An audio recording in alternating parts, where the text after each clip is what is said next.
Gordon Freeman in the flesh, or rather, in the hazard suit. I took the liberty of review of your weapons. Most of them were government property. As for the suit, I think you've earned it. The border world, then, is in our control for the time being, thanks to you. Quite a nasty piece of work you managed over there. I am impressed. That's why I'm here, Mr. Freeman. I have recommended your services to my employers, and they have authorized me to offer you a job. They agree with me that you have limitless potential.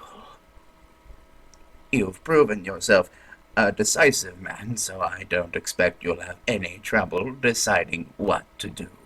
If you're interested, just step into the portal, and I'll take that as a yes. Otherwise, well, I can offer you a battle that you have no chance of winning. Rather, an anticlimax after what you've just survived. Time to choose. It's time to choose. Wisely done, Mr. Freeman. I will see you up ahead. Well, it looks like we won't be working together. No regrets, Mr. Freeman, but there are a few survivors of your personal holocaust who would like the chance to meet the man responsible for the total annihilation of their race. So, Corporal Shepherd, we meet at last. Please don't think I've been avoiding you. A great many matters require my attention in these troubled times. I do hope you understand, and now I require further indulgence on your part. I cannot close my report until every loose end has been tied up. The biggest embarrassment has been Black Mesa facility, but I think that's finally been taken care of. Quite so. But there is still the lingering matter of witnesses. I have a fascination with those who adapt and survive against all odds. They rather remind me of myself. If not for no other reason, I have argued to preserve you for a time.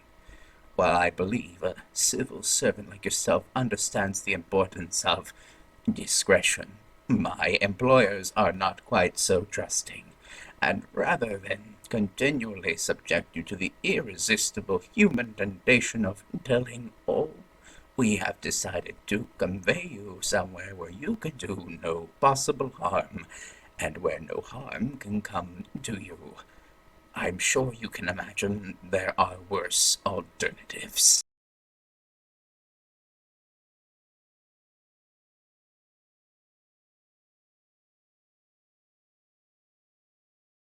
Rise and shine, Mr. Freeman. Rise and shine. Not that I wish to imply you have been sleeping on the job. No one is more deserving of a rest, and all the effort in the world would have gone to waste until, well, let's just say your hour has come again. The right man in the wrong place can make all the difference in the world. So wake up, Mr. Freeman. Wake up and smell the ashes. Time, Dr. Freeman? Is it really that time again?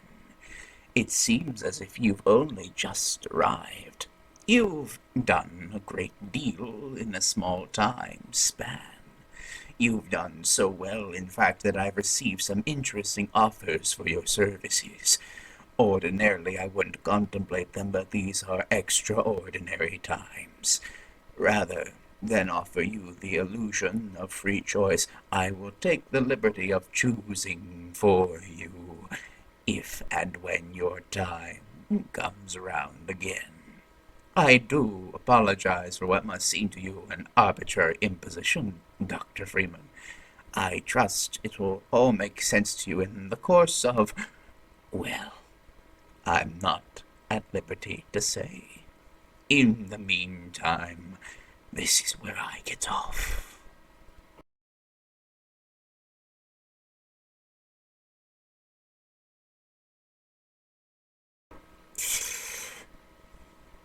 We'll see about that.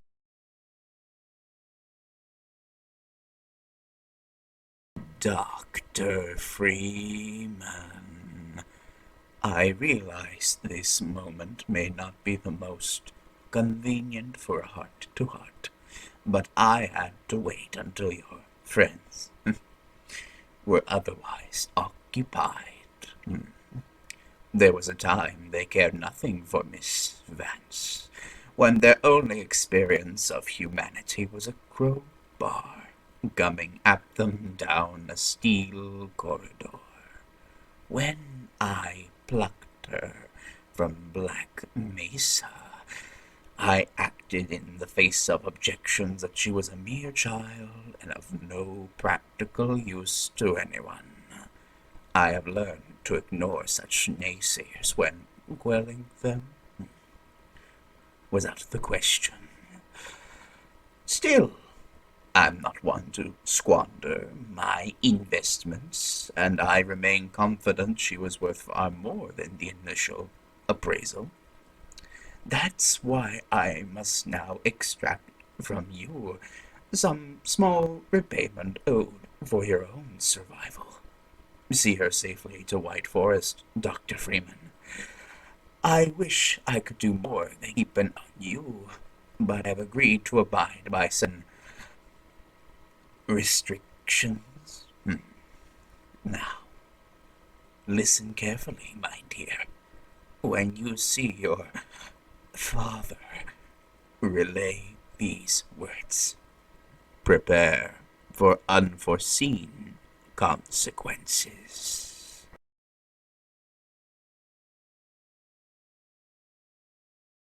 Impressive work, Miss Vance. Gordon Freeman. Miss Vance, you wouldn't need all that to imprison Gordon Freeman. Perhaps what I am is not as important as what I can offer you in exchange for coming all this way. Some believe the fate of our worlds is inflexible. My employers disagree. They authorize me to nudge things in a particular direction from time to time. What will you want, Miss Vance? Ah, that considerably large nudge. Too large, given the interest of my employers. What offer you something you don't know you want? We are in the this is your father died. Yes. Unless you were to take matters into your own hands. Your father, Miss Vance. Good. As a consequence of your action, this entity will continue, and this entity will not. You are aware that you've proven yourself to be of extraordinary value. A previous hire has been unable or unwilling to perform the tasks laid before him. We have struggled to find a suitable replacement until now. I'm afraid you misunderstand the situation, Miss Van.